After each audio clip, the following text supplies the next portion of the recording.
Se suponía que sería una simple noche de verano, 2 niños, una bicicleta prestada, un camino de grava que cortaba el Hill Country de Texas. Pero cuando amaneció el 9 de junio de 1973, Michael y Clare Dane habían desaparecido, y el tranquilo pueblo de Coldwater, tan seguro de su propia paz, se hizo añicos. La noche anterior, 8 de junio, un viento seco se movió entre los mezquites y a lo largo de las líneas telefónicas, haciendo traquetear los cables como huesos delgados. En el borde del pueblo, donde el asfalto daba paso a la tierra, la luz del porche de los Dane temblaba contra la oscuridad. Adentro, Clare, de 10, trazaba un mapa de constelaciones con un lápiz romo mientras su hermano de 13 años, Michael, miraba relámpagos lejanos desde la ventana. Su padre, Roy, dormía en su silla con una cerveza medio vacía sudando en la alfombra. Su madre, Ellen, volvía tarde del restaurante otra vez, como solía, regresando la mayoría de las noches con un tufo a gasolina y una mirada lejana. Para las 9:30 el único sonido era el reloj de la cocina, hasta que Michael se ató las zapatillas y susurró: «Vamos, veamos la tormenta desde la loma». Clare vaciló. Papá se enfadará, pero lo siguió afuera mientras la puerta mosquitera suspiraba y se cerraba de golpe. La noche era densa, las cigarras gritando en la maleza, la luna blanqueando el camino hacia un arroyo seco más allá de los campos de algodón. Tomaron la bicicleta vieja, Michael pedaleando, Clare sujetando el asiento, el polvo deshilándose detrás de ellos como un fantasma pálido. A las 9:47 de la noche pasó un camión azul oscuro, sin placas. A las 9:52, la vecina Etta Kleene oyó un grito agudo, cortado, y luego dijo a la policía que había supuesto un gato montés. Al amanecer los niños faltaban. Los alguaciles encontraron la bicicleta cerca del arroyo, las llantas medio enterradas en barro, sin sangre, sin huellas, sin lucha. Las partidas de búsqueda peinaron los campos, helicópteros golpearon el aire sobre Coldwater, y los reporteros llegaron en una caravana de polvo. La tercera noche, arrestaron a Roy Dane por asesinato. No dijo nada entonces ni nunca más, ahorcándose 3 meses después en su celda. Durante 50 años la verdad yació bajo el lecho del arroyo, una historia sobre la que el pueblo acordó no preguntar. Luego volvió la sequía. Junio de 2023, una cuadrilla del condado, limpiando el cauce expuesto, golpeó algo duro y hueco, y al mediodía el sitio fue sellado. La detective Evelyn Shaw llegó desde Austin, las botas hundiéndose en el barro agrietado, el calor presionando como culpa. En una fosa poco profunda yacían huesos pequeños, encogidos, y una hebilla comida por el óxido.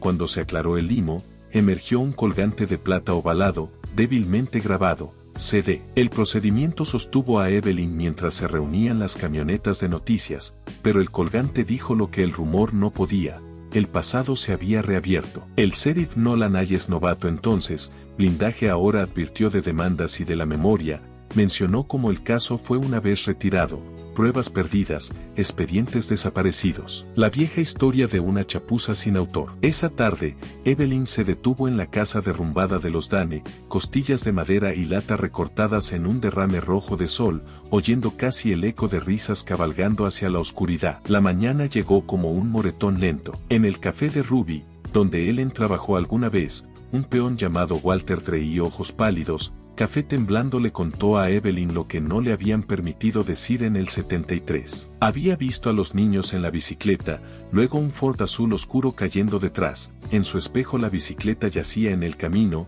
nadie alrededor. Más tarde esa semana un olor dulce, podrido a gasolina se deslizó desde el arroyo y una luz titiló allí, y alguien lloraba. Entonces, dijo, la oficina del sheriff le dijo que lo olvidara. Ahora el arroyo estaba devolviendo más que huesos, y Coldwater estaba a punto de recordar lo que había costado olvidar. Si historias como esta te mantienen despierto por la noche, quédate con nosotros. Evelyn lo estudió. ¿Por qué ahora? Él sostuvo su mirada, la voz baja: porque me estoy muriendo, y las mentiras se pudren peor que los cuerpos. Afuera, el viento sacudió las ventanas del restaurante. Ella cerró su cuaderno, se levantó y le dijo que necesitaría una declaración formal.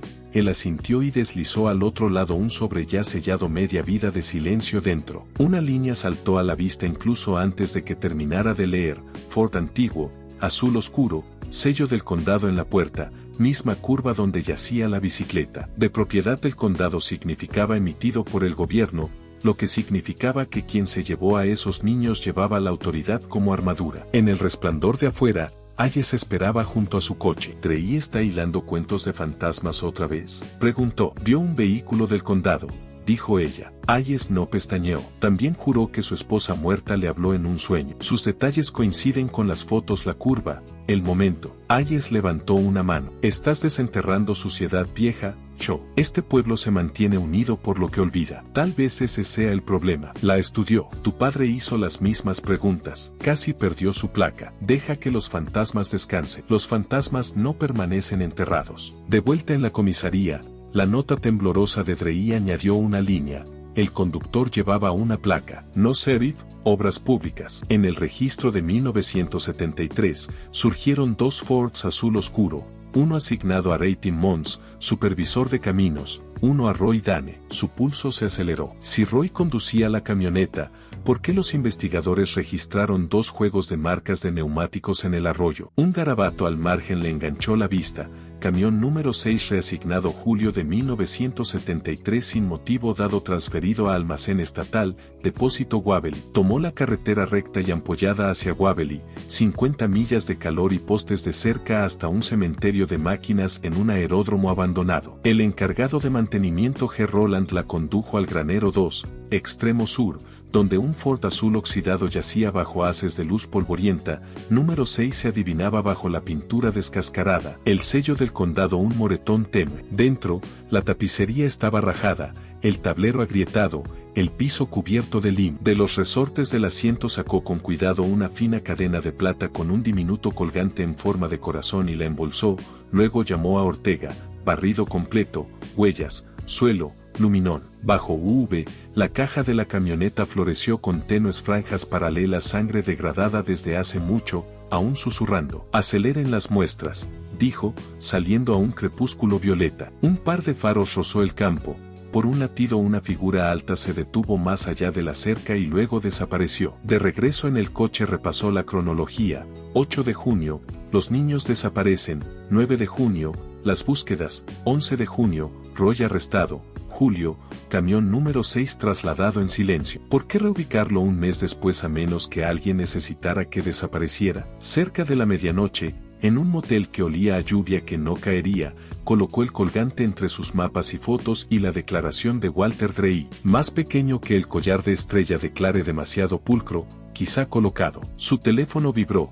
Una voz masculina y ronca desde un teléfono público imposible de rastrear. Estás cavando donde no deberías. Algunas cosas se enterraron por una razón. Clic, el amanecer llegó cobrizo y pálido. En el puente de Coldwater, Evelyn vio la luz rozar el arroyo que había empezado a devolver a sus muertos. Luego siguió un rastro de papeles hasta la única persona a la que el pueblo insistía en que dejara en paz, Ellen Dane, que se convirtió en el encaro en una casa rodante a las afueras de Junction. La mujer que abrió la puerta examinó la placa y dijo, «Te pareces a tu padre, del tipo que no deja de cavar». Dentro, ninguna foto de niños, solo paisajes y atardeceres. «Encontramos el colgante de Clare», dijo Evelyn, «en una camioneta del condado. Número 6. Las manos de Ellen se apretaron alrededor de su taza. «Les dije que no era Roy», susurró. Nadie escuchó. «Dijeron que una madre siempre defiende a los suyos». ¿Cree que su esposo era inocente? Sé que lo era. Sus ojos brillaron en carne viva,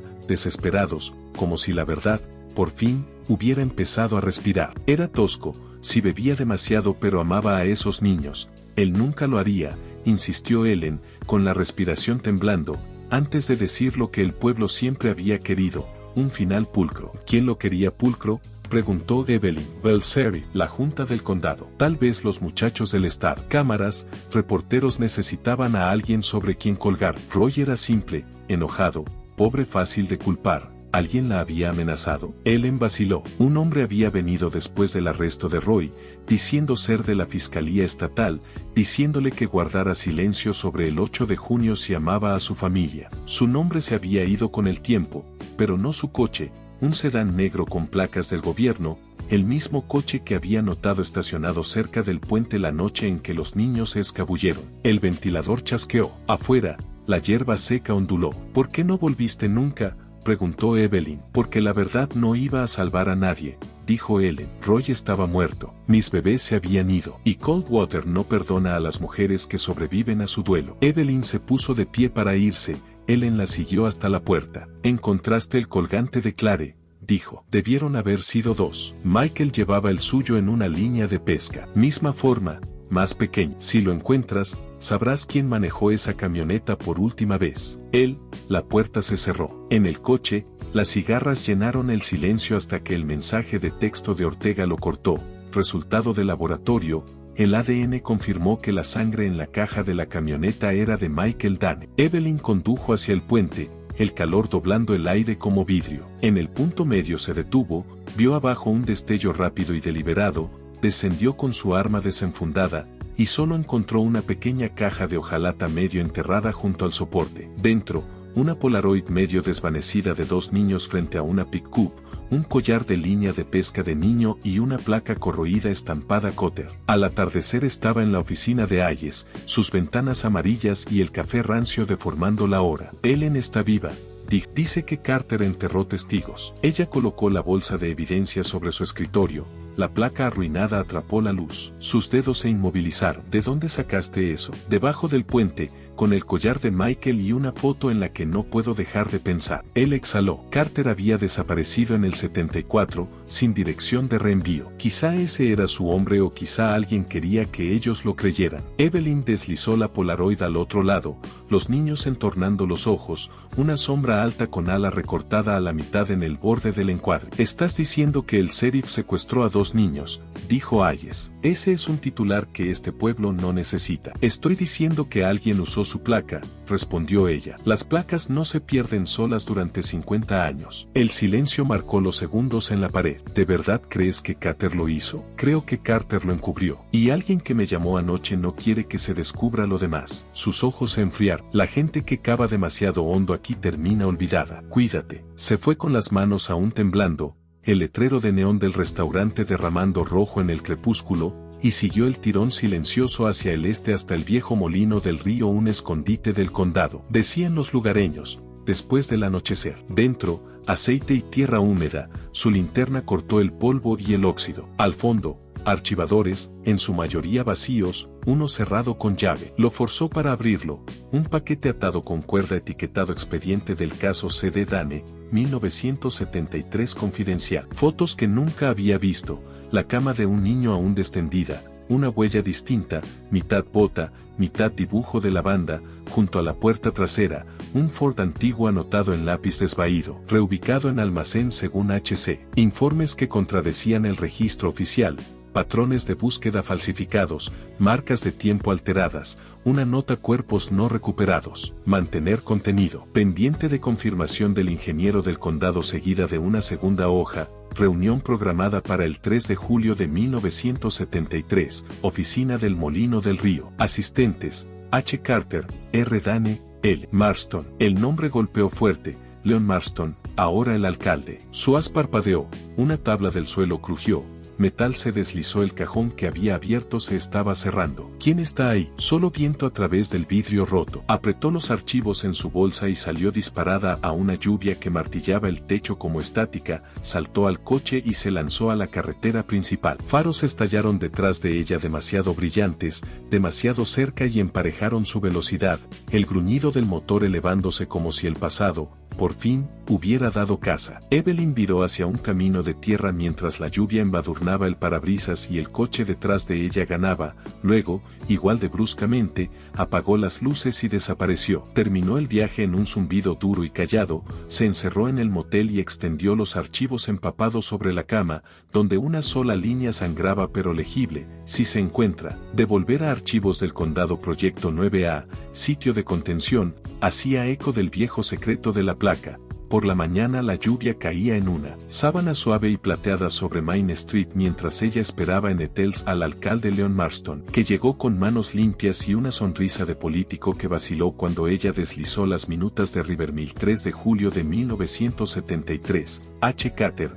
R. Dan, L. Marston, y le recordó que había sido un joven de 23 años bajo el ingeniero del condado cuando una desviación del arroyo, inundó convenientemente la cuadrícula de búsqueda. Él removió su café y habló de infraestructura hasta que ella apretó. Citó ADN que vinculaba a Michael Dane con una camioneta del condado, y preguntó qué habían discutido, ante lo cual él ofreció un consejo que sonó como una amenaza: cierta historia pesa más que la evidencia. Hombres como Carter acaban bajo lo que construyeron. Luego la dejó con un acertijo. Afuera, el camión número 6 había desaparecido. En el pasillo, Ortega entregó una impresión que mostraba el registro del vehículo borrado a las 2:14 de la mañana desde la terminal del alcalde. En los depósitos restringidos del ayuntamiento, siguió el zumbido de una sola bombilla por pasillos de polvo y cera de limón para encontrar a Marston en el pasillo del fondo, una caja abierta. Deberías haber dejado esto en paz, suspiró, acunando una carpeta estampada 9A, sitio de contención. Luego dijo que Carter y Beat lo habían construido un lugar para ocultar lo que no podía enterrarse. La verdad, que viene a ser lo mismo. Vi, como si estuviera cansado de ahogarse cada vez que llovía. Presionó una llave oxidada del condado en su palma y nombró la ubicación: North Ridge, túnel del viejo embalse B3. Su teléfono vibró antes que el miedo. Ortega de nuevo. Latentes parciales de la placa corroída coincidían con Daniel Shaw, su padre, el investigador estatal del caso en el 73, así que se guardó la llave. Recibió el golpe como una piedra en el esternón, y condujo a través del clima que levantaba hacia una cerca de malla y un letrero de advertencia vencido. Más allá yacía el cuenco vacío del embalse, pálido y agrietado bajo el alzarse de la luna. Trepó, encontró la puerta de acero en la base de un acantilado de caliza donde matorrales y concreto roto medio ocultaban la entrada, encajó los dientes de latón marcados tenuemente CD, y los giró hasta que se dio la cerradura y el aire frío exhaló. El túnel descendía en costillas de concreto, paredes sudando, su luz rozando esténciles desvaídos. B3 restringido. Solo mantenimiento del condado hasta que el pasaje se ensanchó en una pequeña cámara donde el largo silencio oficial del pueblo parecía estancarse, y la verdad, por fin, se sintió lo bastante cercana como para tocarla. Una tubería oxidada goteaba en una poza estancada mientras Evelyn abría con cuidado una puerta metálica entreabierta y encontraba una cámara más pequeña alineada con estantes de concreto. 3 ataúdes de madera estampados del mismo modo. Proyecto 9A, contención OK por HC, y su pulso retumbó ante las iniciales. Harold Carter. Hizo palanca en la primera caja, y el aliento que se alzó: papel viejo, óxido. Un tenue olor metálico dio paso a carpetas en fundas plásticas. Un informe de incidente del 9 de junio de 1973 que clasificaba el caso Dane, un resumen mecanografiado que leía como una confesión: vehículos del asunto en el embalse durante mantenimiento no programado bajo supervisión estatal, 2 menores vistos cerca de la toma, acceso no autorizado y posterior pérdida de vidas, directiva de sellar bajo el Proyecto 9A, con el sheriff Carter para coordinar la narrativa, esquemas anotados en rojo, cuerpos no recuperados, desviación necesaria antes del amanecer. El metal se movió en algún lugar detrás de ella. Cuando volvió a barrer el haz, la segunda caja estaba abierta aunque no la había tocado. Dentro yacía una placa corroída como la estampada Cotter, un revólver envuelto en paño aceitado, y una fotografía de un hombre uniformado junto a un oficial más joven a quien reconoció al instante, su padre, Daniel Shaw. En el reverso, visita de inspección, 8 de junio de 1973. HCDS. Pasos susurraron, otra linterna destelló y murió, luego la de ella parpadeó y se apagó, sumiendo la sala en plena oscuridad hasta que una voz baja y áspera dijo: no deberías estar aquí, Evelyn, y la luz se alzó sobre una figura alta, de cabello gris, con un abrigo oscurecido por la lluvia. El sheriff Carter, no muerto, solo enterrado. Llamó a la cámara, la verdad, la clase que nadie quería escrita, dijo que el colapso de la toma no estaba destinado a ocurrir, que los niños resbalaron y se fueron antes de que cualquiera pudiera alcanzarlos, y que el Estado, el condado y las cámaras necesitaban un villano. Eligieron a Roy Dane, y Carter siguió órdenes, sellando el sitio, falsificando informes. Órdenes, dijo, que tu padre firmó. Le entregó una hoja quebradiza de la mano de Daniel. Carter selle el sitio. Proyecto 9A. Autorización concedida. Narrativa pública finalizada. Yo me encargo arriba. Cuando ella preguntó por la tercera caja, Carter la llamó arrepentimiento, y dentro encontró 2 pequeños zapatos, uno rojo, uno azul, y un relicario grabado MD/CD, para cuando alzó la vista. El eco de Carter se había retirado por el túnel. De vuelta en el motel, con tierra húmeda en la ropa y la nota como un peso en la mesa, llamó a Ortega. Le dijo que Carter vivía, que tenía archivos, que su padre había autorizado el encubrimiento y, tras colgar, abrió un sobre amarillento rotulado a lápiz, Evelyn. La carta, fechada el 10 de junio de 1973, confesaba lo que los archivos ya insinuaban: los niños se ahogaron en una zona de construcción estatal sin asegurar, la toma cerrada demasiado tarde. El Estado enterrando el fracaso para salvar el contrato mientras el condado seguía, Roy Dane hecho el monstruo para mantener vivo al pueblo, y Daniel Shaw eligió el silencio que intercambia un tipo de muerte por otro. Caminó de un lado a otro con la carta temblándole en la mano, la placa sobre el escritorio como una herida, y miró un rostro en vela en el espejo mientras su teléfono empezaba a vibrar. Su teléfono volvió a vibrar. Ortega: necesito mostrarte algo. Es sobre Carter. Y minutos después ya iba enhebrando calles casi vacías, mojadas por la lluvia, la luz de sodio naranja rozando el pavimento, hasta la oficina forense donde Ortega, ojos en carne viva por el cansancio, la condujo a una bolsa para cadáveres medio abierta. El sheriff Carter, hallado una hora antes a 5 millas del embalse, un solo disparo, autoinfligido, le metió en la mano una funda de evidencia. Dile que lo siento. Dile que divulgue lo demás junto con una tarjeta llave del condado marcada Archive, ala de registros estatales, su serie apuntando a los depósitos de Austin donde su padre había trabajado después de Coldwater. Al amanecer iba rumbo al este. La confesión de su padre y la nota de Carter estremeciéndose en el asiento del pasajero mientras la autopista titilaba hacia torres de vidrio y una cúpula reluciente que se sentía demasiado limpia para la verdad que llevaba. En la anodina instalación estatal de registros de concreto, la tarjeta de Carter mordió a través de restricciones de nivel 4, desbloqueando Project 9A, subarchivos, esquemas, transcripciones. 9 de junio de 1973, 22:04 horas, mantenimiento no programado, 2 menores ingresaron a área restringida, colapso, protocolos de contención y una voz mayor advirtiendo: no podemos reportar esto, mientras otra decía: entonces reza para que el agua los guarde. Un memo de 1989 a la oficina del gobernador lo selló más. Proyecto 9A permanecerá clasificado indefinidamente. Arquitecto principal de Shaw fallecido. Y la palabra arquitecto le revolvió el estómago justo cuando las luces parpadearon y un guardia dobló el pasillo para decirle que no tenía autorización.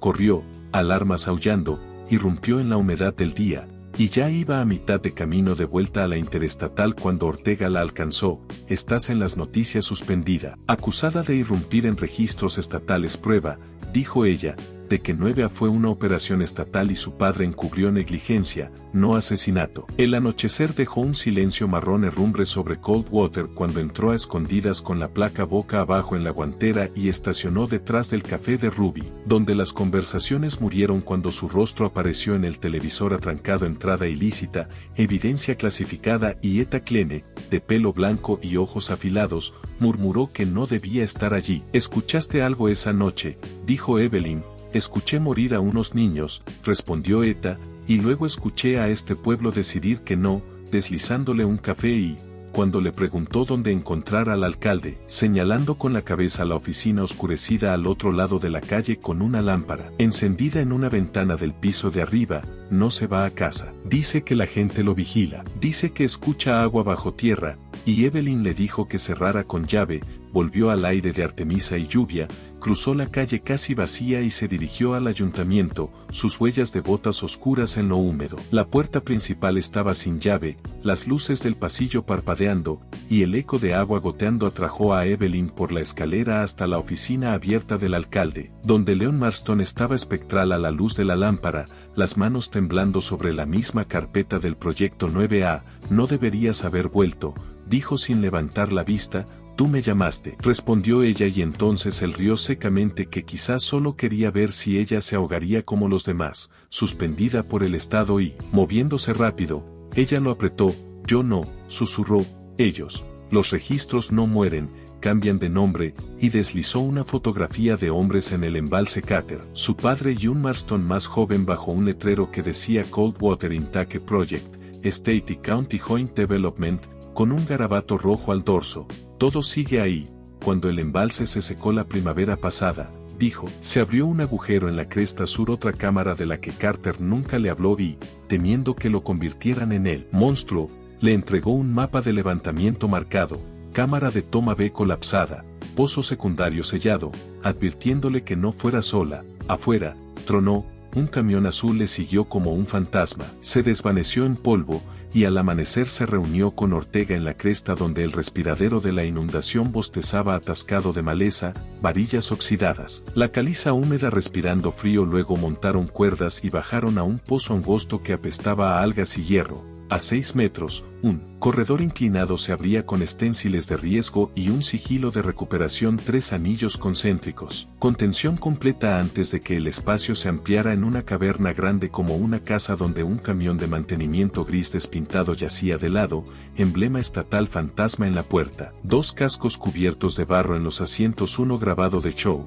Detrás, un muro picado mostraba marcas de explosiones fallidas, una caja medio sumergida contenía papeles de 9 a disposición final. 17 de agosto de 1973, falla en la prueba de compuerta, 2 menores en zona restringida, cuerpos no recuperados. Directiva de llamarlo colapso ambiental y una nota temblorosa de la mano de su padre. Nos dijeron que podíamos salvar al pueblo si enterrábamos la verdad.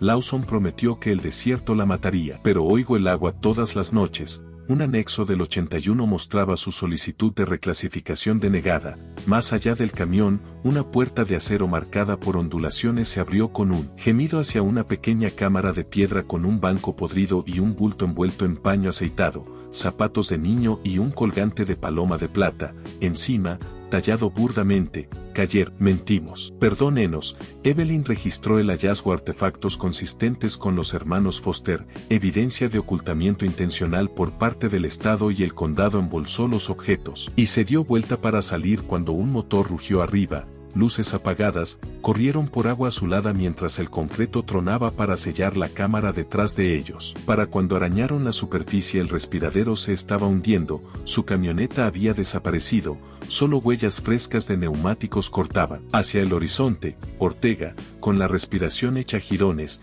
dijo, saben que lo encontramos, y Evelyn, con barro hasta las rodillas, asintió una vez. Bien, al caer la noche la tormenta había regresado, el viento aullando sobre la cresta mientras los relámpagos parpadeaban como una cámara exponiendo lo que debió quedarse oculto. Evelyn condujo directo a la oficina del sheriff con la bolsa de evidencia, zapatos de niño, un colgante de paloma, la carta de su padre, prueba de que la historia de Coldwater estaba enladrillada con silencio. La calle estaba vacía salvo por el coche de Marston, su puerta entreabierta, la lluvia acumulándose en el asiento. Dentro, el edificio yacía en penumbra salvo por una lámpara en la vieja oficina de Carter, donde Marston, empapado, temblando, con una botella medio vacía, miraba la misma carpeta del proyecto 9A y una fotografía de Carter, Daniel Shaw y un joven Marston bajo un letrero, Coldwater Intake Project, State y County Joint Development. Lo encontraste, dijo. Ella, la segunda cámara, los chicos Foster. El río hueco,